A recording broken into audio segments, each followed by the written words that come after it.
Hey, this is Bradley from Emarosa, and you're listening to Spinning Thoughts.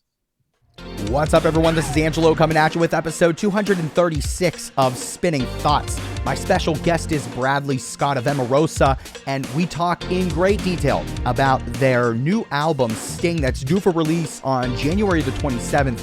We dive into a lot about this, about the sound, the synthwave, the pop, the alternative, about how Emarosa has been building up to this sound since 2019's release of Peach Club, and Bradley just is being as candid and authentic as he always is. At the end of our conversation, we're going to play a little game of Would You Rather surrounding different New Year's resolutions, so make sure you stick around until then. But if you like this kind of content, make sure you give it a like on YouTube, that you're subscribed on whatever podcast platform you listen to. We're on all social media at Spin Thoughts, and our website is thespinningthoughts.com.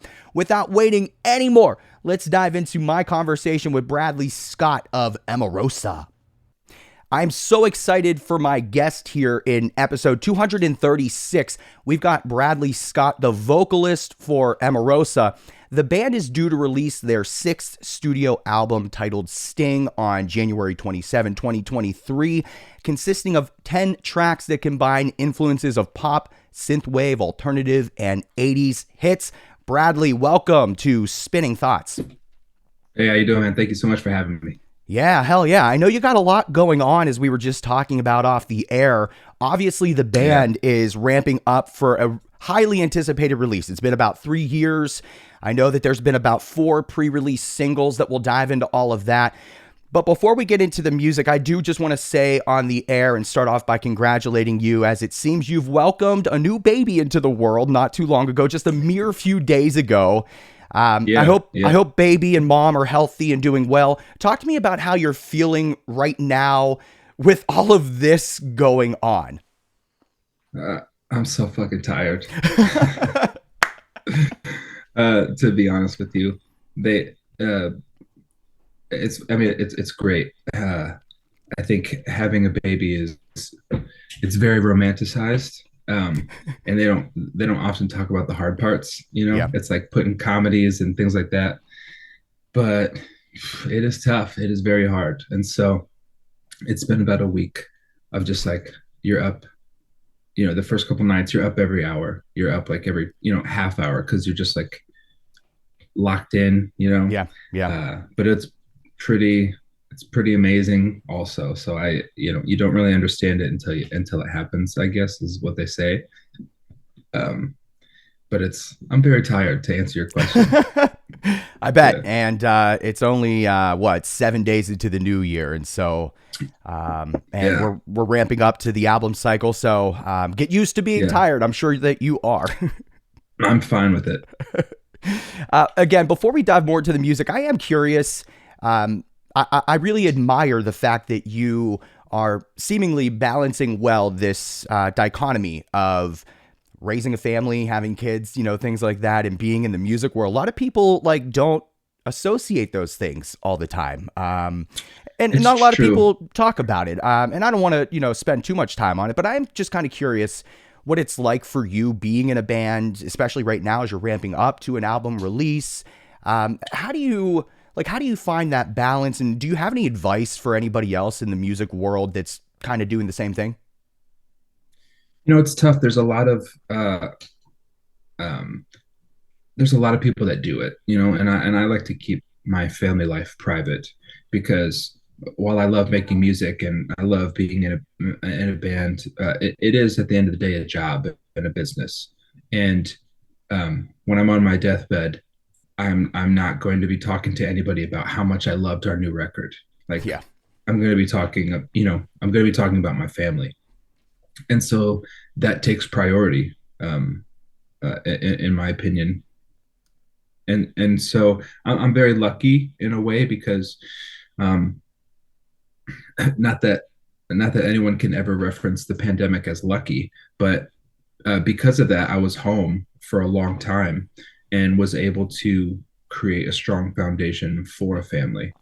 Um, Before that, when you're touring 9 months out of the year, that's not it's not very easy to do unless you're doing it on the road, which also happens. Yeah. Um, and you can get to the level of success where you can bring your family on the road. And that's one way to do it.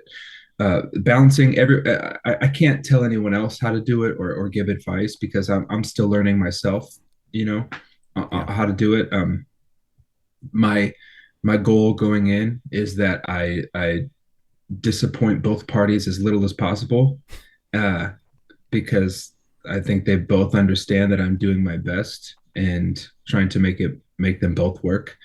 Um, I'm not gonna quit either one of them. So I might as well do the best I can with them. But I see a lot of people in the industry with families, and I think there was a quote that I heard when I was listening to the Office Ladies podcast, and they said, what one man has done, another can do." And so uh, I feel like it should be. If this is any indication of how it's going to be, it's going to be very difficult. But I do feel like it gets easier as time goes on, or else we would have stopped having babies a long time ago. Yeah. Absolutely, and I appreciate you expanding on that, and I absolutely respect the privacy, and so I thank you for that, and again, Of course. congratulations, much respect to you in that regard. Now, Thank you. I'm really Thank excited to dive into Sting. As I told you off the air, I've had a chance to listen to all 10 tracks.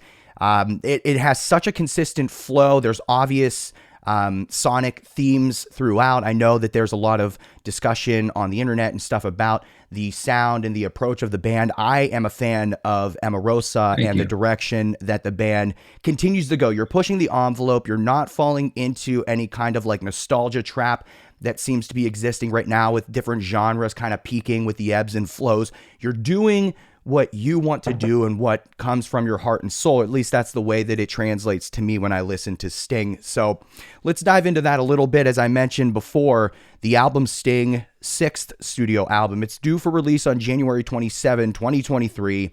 It is the follow-up to the full length from 2019, Peach Club, which I loved that album. I feel a lot of similarities, but definitely a full jump forward. Before we dive into Mhm. these specifics about Sting, talk to me about how Yeah. you're just feeling right now. It's like 3 weeks out. We're ramping up to it. You're doing all kinds of interviews. We're just a few weeks out. So, how are you feeling right now at this stage of the release cycle? Uh, it varies from day to day. Like today, I feel nervous today about it. Just because, like I told you before, we went on the air. I haven't spoken to a lot of people outside of my circle who have heard the record. So, getting getting that feedback from people, who are just in the industry, who are now like getting the review or getting the early advanced record and like getting their opinion. I'm very interested. I'm very interested in it. One thing about me is that is very clear. If you know anything about me, is I care what people think, and I'm fine with that. Yeah. Uh, so I used to try to hide that. I don't care, whatever, but I very much care, and I think everybody does. Um, but I'm feeling very nervous. I'm excited. I told you before. I'll be very honest about the record. And I think, you know, I do think that we avoided jumping into that nostalgia act. And I said yesterday, I'm super appreciative of our fans that are riding the wave with us and like letting us be a band and do our own thing, because most fans, and I use that term loosely, fans, uh, they they love you as long as you are doing what they want you to do. Yeah. As long as they get to implement their will onto you and say, this is what you sound like, your band is this, always be this, I love you. But the second that you start taking some freedoms and you're like, this is our band, this is what we do, that doesn't work for them. And so I have no problem telling people to fuck off if they don't like it, as you may know, uh, because I I don't want to get trapped in that nostalgia, and I'm not knocking any other artist because people make what they want to make, but I don't want to be making, like, we did Versus 131 Peach Club. This is my fourth album, with Emarosa, and each one has been different. Like you're not gonna, you can put on Peach Club, and then if the song from Versus comes on, you're like, this is not the same band. You put on Versus, staying, you jump from album to album. Depending on the song you get, a lot of times it doesn't feel like the same band, and I like that Yeah. because when we go to our shows, and we just did two headliners in LA and New York, or I'm sorry, LA and Chicago, and they were the biggest headliners that we've ever done, and they knew every word to the new stuff that we released. They knew every word to 131. They knew every word to the Peach Club songs. Like there are people that love it all, and those are our fans. Um, to answer your question, I'm nervous. I like that though, because sometimes I talk to bands and they don't always express some of those authentic feelings and emotions. And I think that it just means that you still care. You're putting everything you have into this. You're taking risks, you're taking chances. And with that comes vulnerability. And look, that's a human emotion that we can all relate to. And that's part Yeah, of what I get from Sting is some vulnerability, relatability. It's not too long. I think it's under 40 minutes, isn't it? It's like 35, it's 34. very it's a very short record. Yeah, but it doesn't feel like, I don't know, it doesn't feel like it's too short. I know 34, 35 Mhm. minutes might feel short, but everything has a purpose. It feels the flow from 1 to 10 is stellar. And we're going to talk a little bit here in a few minutes about some of the Yeah. intention that you may or may not have had in terms of the track listing, pre-release singles and stuff like that. But Okay. I before mean, we, the intention was for it to be short. Like when it's short and it's done, you want it again, and you're going to listen to it again. Like, yeah, oh man, I didn't get enough. I want to hear that again. Like, great, that's the point. absolutely. And I caught myself with the way that it advances and stuff are sent, like through holics or whatever, it'll Mhm. just kick into repeat right after the last track goes in. And so Yeah, being unfamiliar with the album, I'm listening 1 through 10 and it almost feels like a continuation when it repeats. Like I even had to like stop myself and be like, wait, did it start over again? So it does, yeah, it does create um, that desire to want to listen to it again because it doesn't feel like it's consuming so much of your time. And I mean, in a world of TikTok and Instagram reels where we're just swiping up yeah, all the fucking time, it is yeah. nice to have this brevity in an album that calls you back for more. Yeah, the album as a whole was meant to be that like short, sweet, like return to it. But I think we really only did that on one song. Like we really only made one song extra short. Like it's just because we're like, I think it's done. I think like we've made our point, and that was forgiveness. Yep, absolutely. So I want to dive into a little bit here about the approach to writing Sting. The band's gone through various evolutions. You're in a Hmm. duo stage right now, you and Yep. ER. So talk to me Yeah. about how the two of you approached the writing process for Sting as a duo. How do you go about creating, writing? Is there a formula that kind of sticks even through these evolutions of the band, or was it very different this time around with Sting in terms of creating these songs? You know, going into Make Sting was very different uh, mentally because we knew it was just ER and myself.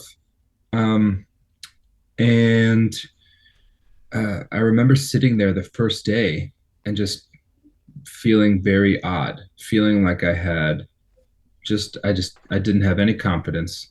I was not sure, like, the 2 years prior to that, or year and a half, was pretty rough for the whole planet, and so I didn't have confidence. I wasn't sure, but uh, I knew I knew we had to make a record, and not like contractually Right. or like an obligation. I just knew that we had to. And I really look at this record as a confidence building record for me to get my confidence back. Um, and so going in to write this record, uh, even with Peach Club, we went to the same producer, Courtney Ballard.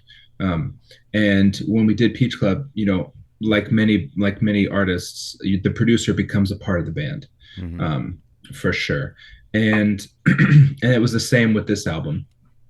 Um, uh, ER and I for months, always for months, for years, we always have sent each other little ideas like, "Hey, I have this idea, I have this idea," and we just bounce back and forth, and those ideas either make it or don't. I think there was probably about 65 song ideas Wow. that were written for the album, and I'll tell you right now, some of those songs were very post-hardcore. Some of those songs were very like some of those songs were heavy. Some of them were not. Like there's nothing to say that the next record we do isn't some, you know, heavy ass Sleep Token type thing. Like there's nothing like just because we made two pop records, like, we do what we want to do. Yep. But I digress. Um, so so Courtney is a huge part of our writing process. ER and myself are a huge part of the writing process. And on Peach Club, we also had, um, you know, some friends help sprinkle in some production, little bells and whistles. But we definitely had um, Courtney, myself, and ER all writing in the studio. I mean, I believe like Cautious was written with just Courtney and I in the studio. And the same thing with Ready to Love, which was the single after Peach Club. So when we got in with Sting, it's very normal to write with Courtney. But I think it took a couple of weeks to get the vibe, like create what we wanted to create. We brought in, we brought in some great musicians to help here and there with stuff that we wanted to work on. Um, we this Courtney works with this. I mean, we work with him now. This kid's Stefano Pigliapoco. He had a huge hand in writing the song again. Um, I remember this dude, the artist Veins. Do you know Jared of Vein, the Yeah. artist Veins? Yep. He actually brought Rush to the table. The song Rush. It was like an instrumental that he had messed with, a song concept that he brought. And a lot of times we'll listen to it and then we break it down and build it up to feel like what we want. But we definitely tried something new with having a couple more hands in the pot and seeing what happened. And then I don't know that we'll do that on the next record, but you always want to have a different experience when you're creating an album, and this one was a very scary album to make. You know, it's funny. I go through like verses. Verses was a very fu. Let's make this record. Like, we can do it. You know what I mean? And then 131 was a very much like a more confident, like, now that we did it, let me show you what we can really do. And then Peach Club was like another fu, like we can do anything we want to do. And Sting, this record feels. I'm gonna be honest here. It feels very much like I need to get it back. Like I need to get it back, whatever it is. Like I really felt like this record was made, not to take anything away because I love this record, but it very much feels stepping stone ish, to where we're headed. Yeah. And I want this album to have its time in the sun, because I think that it is very honest. I think a lot of people can get caught up in what they think is simplicity, just because they don't hear this wall of sound, of like this instrument, this instrument, this instrument. Like the intricacy of a song is not in how many instruments or breakdowns or this or that. And so, production wise, I when I hear like, oh man, these songs are just so like they're just so simple, it's so easy. And like simple and easy is harder than any like crazy math rock or whatever. Like simple and easy and good, that's the tough stuff. That's the easy stuff. I'm not sure if you know, I give singing lessons, Yeah. and I have these people come in and they start to go off on a tangent, but I have people come in and they like, oh, I can sing like this, and they belt these big high notes, and I'm like, okay, but what do you do on your lower stuff? What do you do on your mid stuff? And it's real shaky and rough because that's the hard stuff. It's easy to use your voice and like that's the easy stuff, but it's the nitty gritties of the stuff that the simple easy stuff that impresses me. Um, so I don't remember what your question was. I think you answered it, and I appreciate the elaboration. And it kind of reminds me what you were saying there at the back end. When I was in college, when I was in school, I always struggled the most when I was given like a writing assignment where there was a restriction on words, like where you had to keep Mm-hmm. it under 500 words or under 1,000, because it's very fucking hard to create a point, be concise and vivid when you only have so much that you can do and say. You have to be extremely intentional. You have to be as vivid as possible. And I feel that. I feel that with Sting, where it doesn't have to go off on tangents.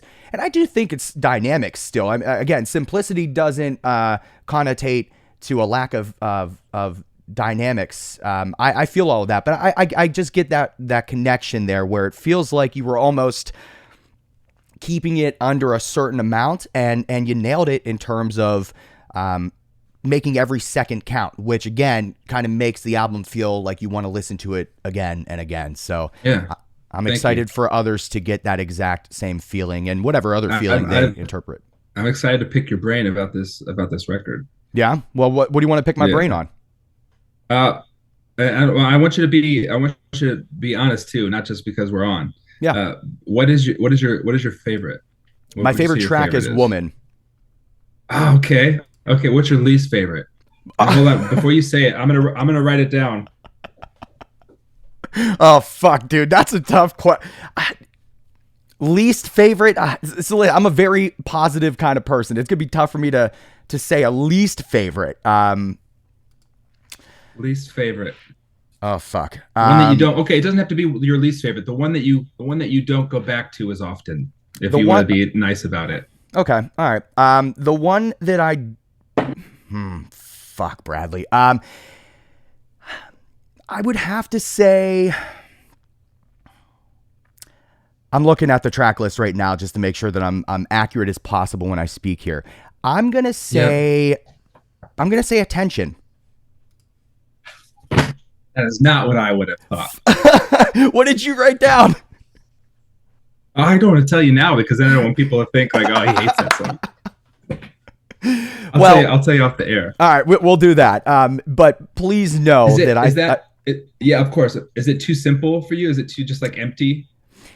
I wouldn't say that it's too empty. I feel like Preach Me really neither. comes out the gate strong. And I think that I'm also, Mm-hmm. because of the pre-release singles, like I anticipate Preach, and then there's Attention, but then it jumps into Stay, which is another pre-release. So it might just be due to exposure to it as well as I'm Sure. trying to Sure. digest Yeah. it. I'm also, I'm a huge vinyl nerd, and I actually tend to not listen to albums from start to finish unless I have them on vinyl so that I can Okay. sit down and be intentional with it.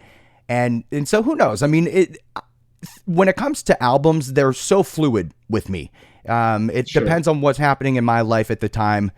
But yeah, I think it's an amalgamation of many things. But I think the entire 10 tracks are extremely healthy and flow nicely together. But on this Thank topic you. though, because I do want to pick your brain on, there's two questions Sure. in a similar vein here. I want you to think back to the writing and recording process of Sting. Is there a specific track that, not saying that it's your favorite or anything like that, but I feel like there are times in the writing process and recording process where some songs just take a little bit more out of you or exhaust you a little bit or push you to kind of land the plane. Is there a song that you're the most proud of, like now that you've been able to hear it in its final stage? Yeah, Dick. Attention. Shut the I'm just fuck up. kidding. I'm just kidding. I'm just, but here's the thing though, and um, and it's okay that if people don't get it, but the I remember sending attention to my close friend who I've known for maybe 15 years, and she said, "Oh, this is like," she's like, "This is the music that you've been wanting to make like since I met you," and that gospel choir pop concept. I mean, you can listen to Attention, and then you can lay that track right on top of George Michael's Freedom, and they're about the same fucking song, to be honest with you. And I'm okay with that. Yeah. I admit it. Um, but I remember having the choir in the studio, and I was listening. It was all coming together, and I think it's mostly like the bridge to the end of that song is just the pinnacle of what I wanted in that song, and to finally reach that and get that, I thought was so great. Because that is a straight up pop, like Charlie Puth to the moon pop song. You know what I mean? Oh yeah. And so if you're not a like I am a Charlie Puth, Carly Rae Jepsen, Casey Musgraves like pop person, like that is my world. And so for me, I'm like, oh, this is pinnacle. Um, and and I was very proud of that. I also there's also like the choir at the end of Danger, and I really got to get real Phil Collinsy on Danger, and so I was super proud of that as well. I think I might need to pull up the track list in here in a second. I because the record was done so long ago, and we've had such a long rollout Yeah. that sometimes it's hard to get excited about the album because I've had it for you know what I mean. Like I've had it for so long, and I've heard it, and um, I was really proud of ER because we needed some really tasty guitar leads out of him, and he stepped up Yeah. and he brought out some great stuff like in LA and in Cinnamon. Like he's, you know, fantastic. But um, the moments that I did have very proud moments when we got to put together, I had it in my head for so long, and then we put because Attention was technically written before Ready to Love. Um, and Oh then wow. our old our old manager came in, and he like just wasn't vibing it, and he really took the wind out of our sails. And Courtney, the producer, and I were like, this song is so good, like we don't understand, like this song is so good. And I, more times than not, like there are like people, their favorites are like, oh yes, like of the stuff that's out, like, oh, Stay is my favorite, and then Preach, and then Attention. And I'm like, so when I see someone that says like, oh, Attention is my favorite, I'm like, this guy gets it. uh Fuck, I guess I I don't mean, get it, Bradley. no, to each their own, but I mean, like, so I understand, like you said, Woman is your favorite, and Yeah. I can see, you know what I mean, like I can see what, like, for some reason the small clip that we put up of that song, people are like fiending for that song. um and our producer Courtney, he almost wanted to cut it from the record, Wow. and try something else. Whereas I wanted to cut a different song, but they both made it on. So um, again, I don't remember the question. Oh, the proud. Yeah, I think it really was that bridge outro of Attention. I was really happy to finally get that on a record. And look, here's the thing. I love that we're able to have just a transparent, authentic conversation between two people who Mm-hmm. really love music.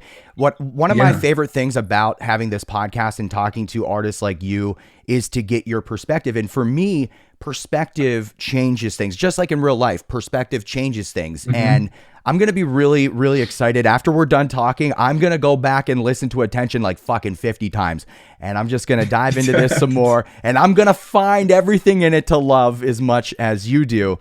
Now, in terms of, in terms of like globally, what do you think will be the fan favorite? Do you think that it is going to be Attention? And that's more of like the proud one, but do you think that there is one?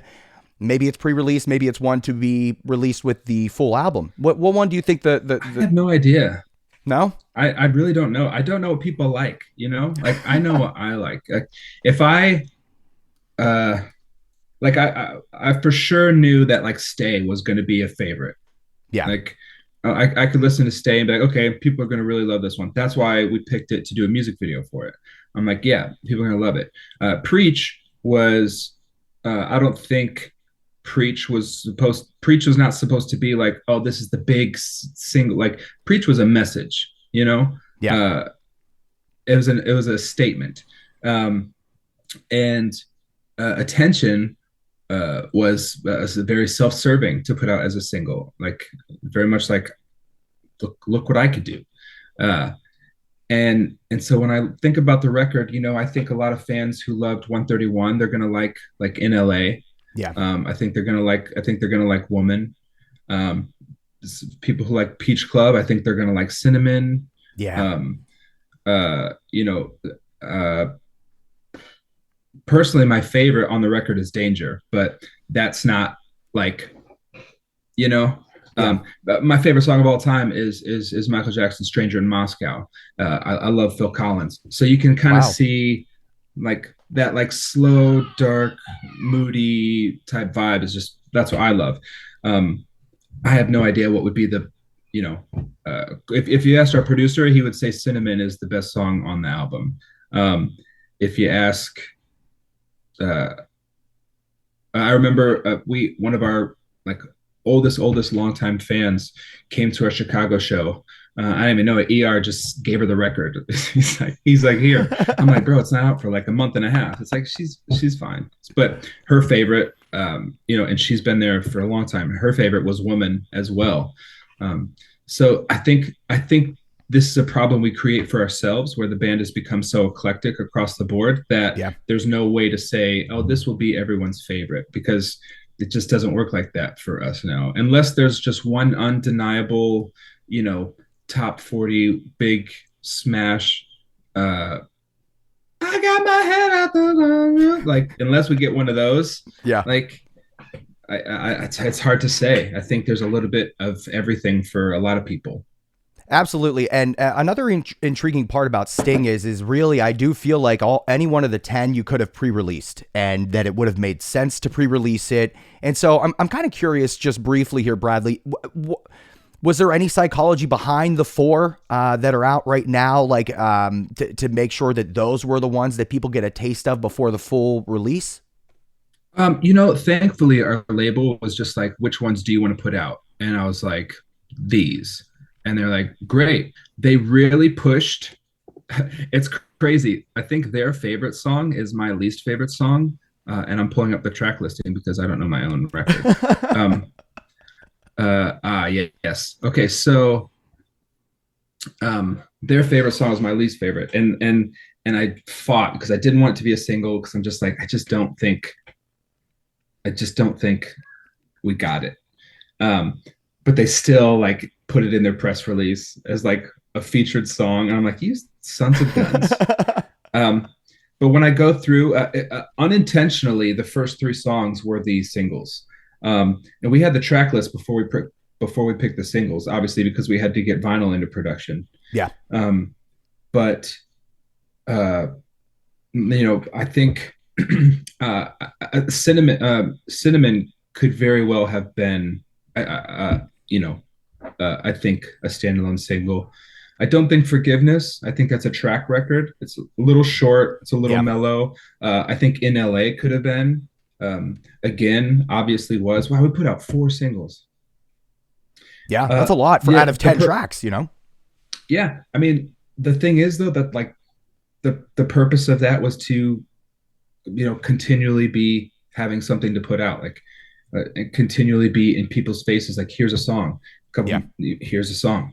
Like, that's the way the world works right now. If it were up to me, we would have just spread out 10 songs for 10 months, Yeah. and then did a tour, and then went back in the studio, like, you know Is there 10 another songs. Go ahead. is there another you don't have to say what it is if there is, but is there one more that's dropping before the 27th? I mean, It's like so two and a as half, 3 weeks out. yeah, as far as I know, there is not. I think we were discussing releasing in LA like over the holiday season, just to like, here it is, or I mean, maybe do Cinnamon like right after the record comes out, but it's like it's out. Yeah. So I think maybe I could probably get the label. Hey, let's just a week before, just one more, like a I week see a lot before. of bands At this doing rate, that the week before. yeah. At this rate, let's give them Woman, because that seems to be a favorite for sure. It's crazy. Yeah. No, it Um, definitely is a standout for me. that's great. That's great. I haven't listened to that one in a while, but I do feel like it's going to be the sleeper because I've heard that quite a few times. After we're Um, done talking, you can go listen to Woman, and I'll go listen to Attention again, and we'll get on. Perfect. We'll Perfect. just vibe like that. What Uh, what is it? Was it the backing ladies? Is that what does it for you? it in Woman, Yeah. I don't know what it is. I think that just this. I guess when I was listening to the album, I put it on and I was just sitting here. I didn't have any distractions on, and I wasn't even looking at the track titles. I was just letting it Yeah. play from 1 to 10, and I just remember when Woman hit, and I didn't know that it was Woman. I just remember being like, "Fuck, I got to stop and like, what is this song called?" Like, I don't know. Okay. There was something about it that really grabbed me, and That's I've great. That's I've great. listened to Sting from front to back 2 full times, and I've listened to Woman a couple times on repeat. And for some reason, Yeah. it's just the one I keep going back to. But I really That's great. love the flow from start to finish with Sting. I'm And I go ahead. no, I'm glad there's one that you go back to. That's Yeah. rather than like I listened twice and it's great.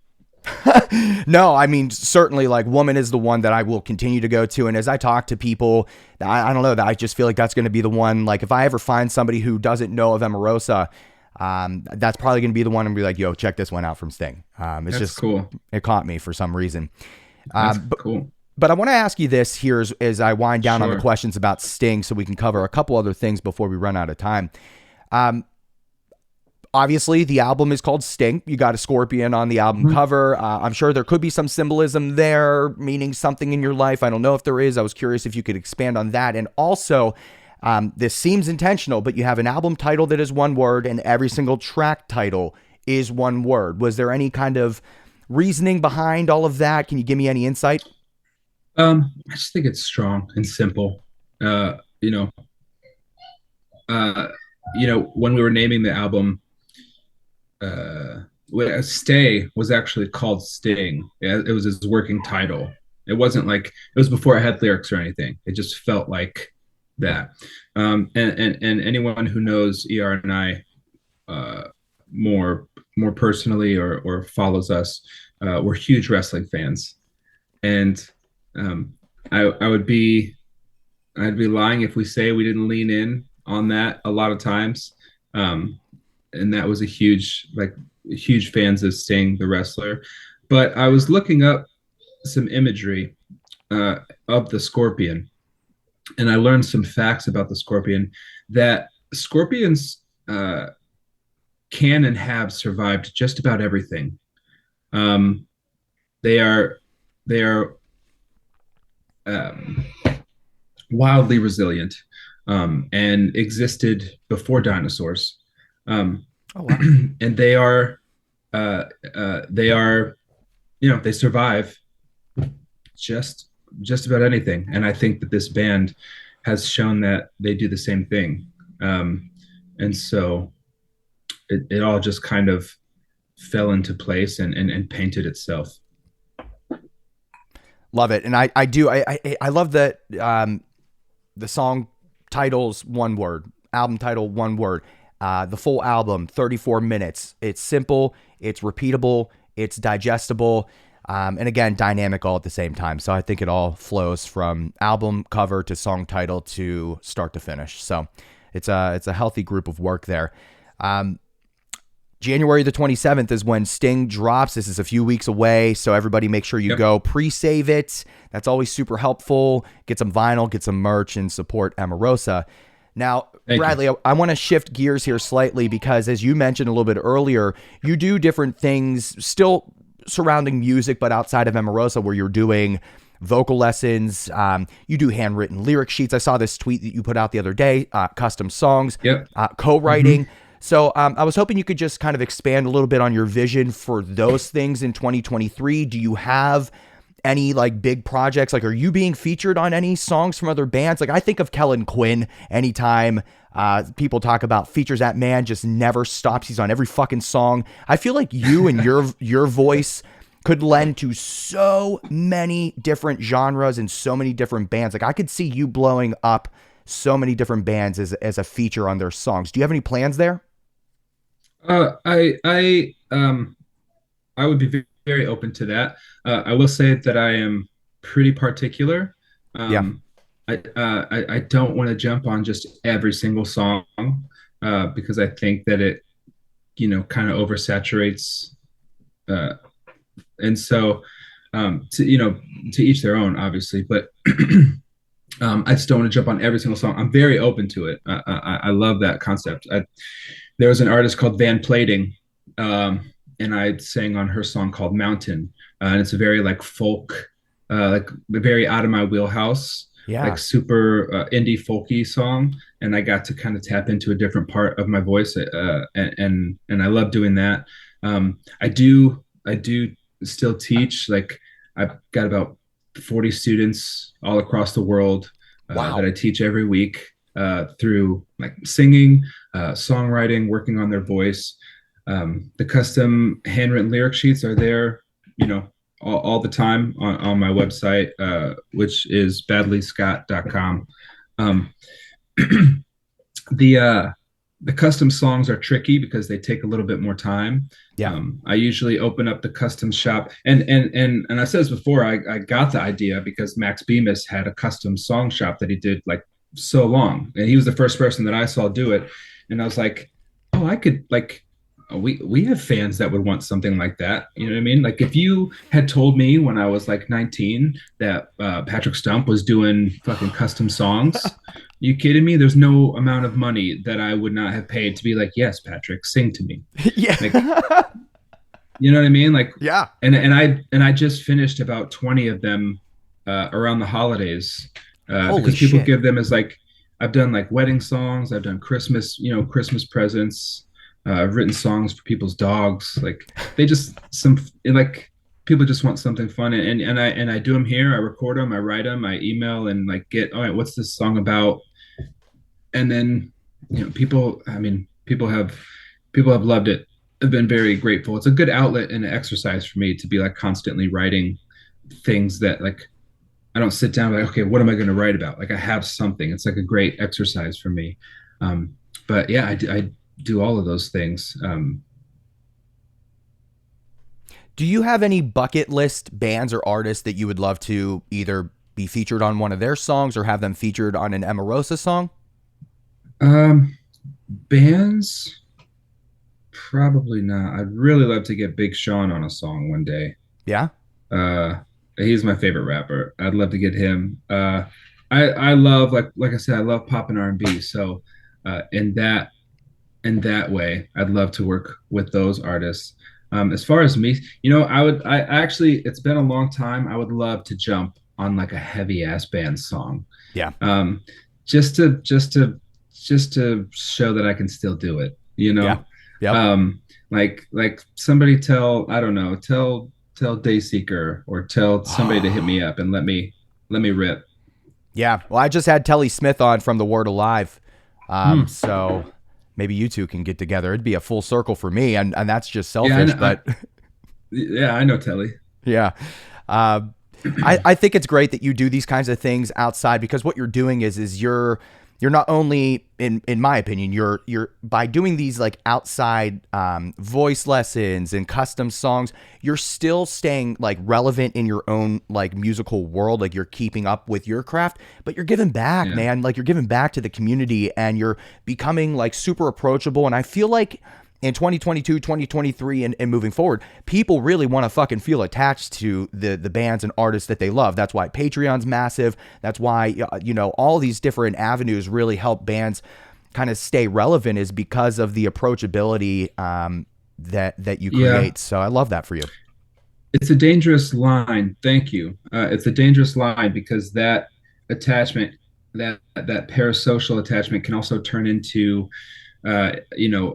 entitlement, and it gets Yeah. very, you know, um, the deserving of knowing every inch of your life because I listen to your music. Yeah. It's a and so and I think some people have no problem with that. Like, yeah, here's every bit of my life, and I respect that. For me, I enjoy my privacy. I enjoy keeping a lot of my life not up for scrutiny and comments from random strangers. So it's a tricky place, but I try to do my best to balance. Like I said, I really admire that, though. I feel like obviously you're seasoned in this space. I'm sure you've experienced different angles and different invasions of privacy, and just yeah, you got to it's look long crazy. term. I mean, everything from like you know reality TV, internet scandals. I've been doing this a long time, man. Uh, Yeah. I start to feel it too. Like I go, like we played those shows, and I start to feel it. I'm like, man, I'm not. I don't feel like one of those young bucks anymore. I feel like kind of like those old dogs on the yard that are just like keeping an eye on everything. It's very strange. Like, uh, my birthday is this month, and it's like, damn, I keep having a birthday every year. It never stops. Never Happy early stops. birthday to you. Thanks, man. Thanks. So, yeah, it's going, 22, 23, being in this as long as I have and experiencing as much as I have, it's crazy to look back on it all now and be promoting, another album. And I'm very grateful. I'm very grateful because it's easy to get caught up in the internet because, like I said, I care what people think. It's Yeah. very easy to get caught up and be like, man, people are like, why are they still doing it? It's like, well, because we keep getting more successful, Yeah. and I have to keep that in the back of my mind because you know you can read 1,000 positive things, but for some reason that one thing, like it just negate it. For some reason, people just let it negate everything, and I'm victim to that. I have good days and bad days, but um, I have doing this as long as I have. I have a lot of perspective, Yeah. perspective. Absolutely. So, Bradley, as we're winding down here in episode 236 of Spinning Thoughts, I always like to kind of just bring in a lighthearted kind of game at the end. And, I'm going to play into the New Year's thing. Now, New Year's resolutions, a lot of people do them. I personally do not. I don't know if it's because I don't want to hold myself accountable or whatever it may be. But you know what? To each their own. I'm down with that. So, but Yeah, people go above and beyond sometimes with these resolutions, and of course, there's just like sure. the joke that nobody follows through with them. But ultimately, They don't. I like the idea that people want to change their life, to impact themselves and others, and just enhance the world that they're living in. We're gonna play a little game where you're gonna have to choose between two different random resolutions for the new year, and which one you would rather do. But before we start with that, do you subscribe to New Year's resolutions? Do you have any? I do not. If I want to change something, I change it that day. Yep. Uh, you know, I used to, and I get the whole um, the ceremony of it, Yeah. and I do enjoy that, and I get the idea of like having a jump start because you know sometimes it's like the number one is I want to get in shape, right? Yeah. I Yeah. want to get in shape. This year I'm getting in shape, and it's cool because like at the beginning of the year you know that there are millions of people who are on that journey with you, like, hey, we all want to get in shape. Whereas just like if I'm sitting here, on a Saturday afternoon, I'm like, I want to get in shape. It's like it's a lot, Yeah. it's a Yeah. lot. There's a lot into it because if you're starting from scratch, and not to toot my own horn, but I'm I am vegan. I work out 6 days a week. Like I Shit. and it didn't I didn't start out that like I didn't just go, I'm gonna get in shape, you know. And so uh, I think the whole ceremony of, oh, everyone's doing this, I can appreciate that, but without the discipline, it doesn't matter how many other people are doing it. How long have you been vegan for? About 5 years now. Nice. I've been vegetarian for 7. I've Oh, danced around the dope. idea of vegan, but I can tell you, just like shifting into a vegetarian lifestyle, I have never felt more energetic, more optimistic, more positive. Yeah. It really it can change your life, like getting just processed shit out of your diet, and just even Yeah. learning how to cook and seek out new recipes. It's kind of fun, you know. Yeah, challenging yourself. I remember I like not necessarily got tricked into to being vegan, but I had a roommate and she was an actress out here in Los Angeles and was having a hard time making ends meet. And so she's like, okay, or I brought up the idea like, look, I'll buy all the groceries for the house, but you have to meal prep, like you have to cook for us. And she's like, oh, great. And so for like 6 months, she cooked and I bought the groceries, but she was vegan. So everything she made. So for 6 months, I ate vegan, not thinking about it. And I'm like, okay, well, I'm definitely sticking with this. So cold turkey, Yeah. just vegan. Yeah, that's how I went vegetarian too. I actually got laid off from a job, and just meat was like, it felt expensive. I know like being vegetarian and vegan can be expensive as well. For sure. Certainly. But yeah, I just randomly I felt like a life change was happening. I was like, fuck it, I'm just gonna change everything, and I did That's it a great. week, did it for a month, did it for 6 months, and then 7 years. I'm like, holy fuck, I've been doing it for 7 years. So That's it's some great. That's yeah. great. Yeah.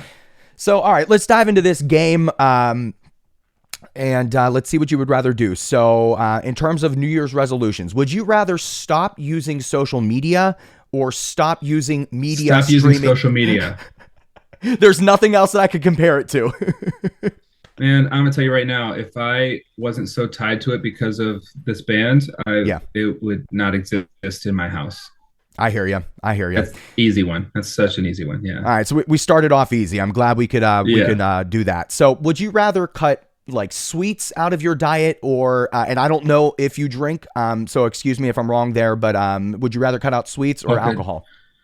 So I haven't had a drink in I guess probably about 9 or 10 months Wow. because once my partner got pregnant, she obviously couldn't drink.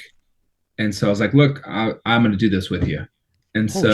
so we just we just haven't, and I wasn't really I was definitely a social drinker. Like I'd have a drink if I went out. I don't drink on tour, but uh, so I guess that would probably be the easier one because sweets, I got Donut Friend just down the street, my man. So I don't think that is possible.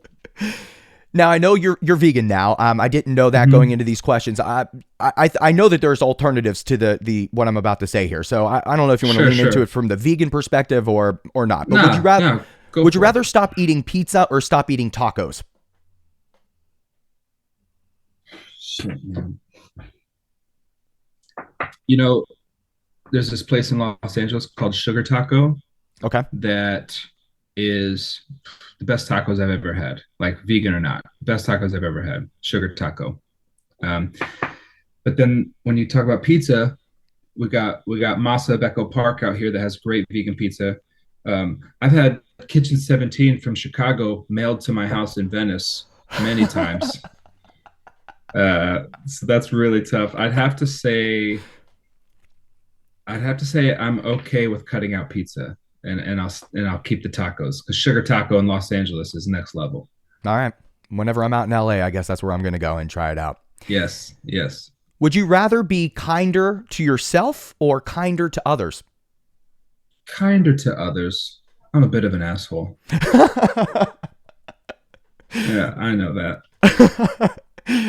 Would you rather read more or play more video games? Read more. The only reading I've been able to do the past couple months has been all like how to be a dad books. We're pregnant books, and so I'd really love anything else at this point. I hear you. Would you Yeah, rather run more or do more yoga? yoga. I hate running. I hate You run. running. I used to do hot yoga in Venice for a long time, uh, and then I don't have an excuse, but it gets expensive. So Yeah, it does. definitely yoga. Yeah, running's one of my least favorite things to do. It's miserable. I don't know how people do it for Such a fun. I don't get it. That's that and NASCAR. Yeah, I just don't understand. And then the last one here, Bradley, is would you rather go to more concerts or listen to more music? You know what? I would like to, man, I just saw Muna play here in Los Angeles, which such a great band. And I really enjoyed that. I think I'd like to go. I was supposed to go see Giveon, who's like this R&B type dude, great voice. I think I'd like to go to more concerts. It's been a while, especially after missing so much pandemic and stuff. I listen to plenty of music. Trust me. I think I'd like to go to more shows. Awesome. I appreciate I you like diving these into this little game, this New Year's resolution game, for and sure, for sure. helps people get to know you a little bit better as they Yeah. dive into this new album Sting that's due for release on January the 27th. I can't wait for people to hear it. I'm sure you can't either. So, Bradley, Yeah. before we jump off the call, and I know I've kept you a little bit longer than what I said, but is All there good. anything else you would like to add or say to your fans, the fans of Emarosa, to the listeners of Spinning Thoughts? Anything you feel like we need to know as we head into the release of Sting? I don't think there's anything that you need to know. I think uh, everyone found their favorite band by listening to a song they had never heard before. Yeah. And so there's nothing that says you can't find your next favorite band by listening to a record that you've never heard before. Like that's how it's done. So just thank you to our fans who do ride the waves and let us be a band. Um, it does not go unnoticed, and especially the past couple years, um, there's been an exponential amount of gratitude that we've felt for our fan base. So um, just thank you. And everybody go listen to Attention on repeat a million fucking times and give me redemption, please. Yeah. Bradley, thank you so much for being here for episode 236 of Spinning Thoughts. I really appreciate it. Thank you. Once again, I want to thank Bradley Scott of Emarosa for being here for episode 236 of Spinning Thoughts. Make sure you go and pre-save the new album coming from the band on January the 27th, titled Sting. It is 10 tracks, 35 minutes of pure pop synthwave bliss, and you're going to want to check it out. While you're doing all of that, make sure you hit the like button. If you enjoy this kind of content, make sure you're subscribed on whatever podcast platform you enjoy. And we're on all social media at Spin Thoughts. Our website is thespinningthoughts.com. We'll be back again, same time, same place. It's the beginning of a new year. We've got a lot of content coming your way. So if you like music and if you like the good vibes, then we have got you. We'll see you next time. Until then, make sure you share music, spread love.